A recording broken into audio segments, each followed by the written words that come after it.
بسم اللہ الرحمن الرحیم۔ السلام علیکم۔ سلام کا جواب کمنٹ کرنا مت بھولیے۔ امید کرتے ہیں کہ آپ خیر و عافیت سے ہوں گے۔ عذاب قبر کی آسانی کا وظیفہ۔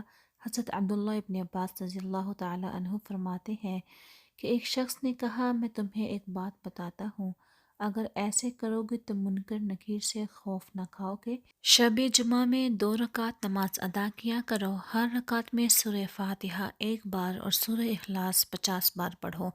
یعنی جب جمعہ کی رات ہو تو 2 رکعت ادا کریں، اس کے بعد سورہ فاتحہ اور 50 بار سورہ اخلاص پڑھیں۔ اس کے بعد اللہ تعالیٰ کی حضور خوب گڑ گڑا کر اپنے گناہوں پر معافی مانگیں اور عذاب قبر سے نجات حاصل کرنے کے لیے دعا مانگیں اور جنت میں اعلیٰ مقام حاصل کرنے کے لیے بھی دعا مانگیں۔ ویڈیو پسند آئے تو چینل کو سبسکرائب کرنے کے بعد بیل نوٹیفیکیشن آن کرنا مت بھولیے تاکہ آنے والی نئی ویڈیو سب سے پہلے آپ تک پہنچے۔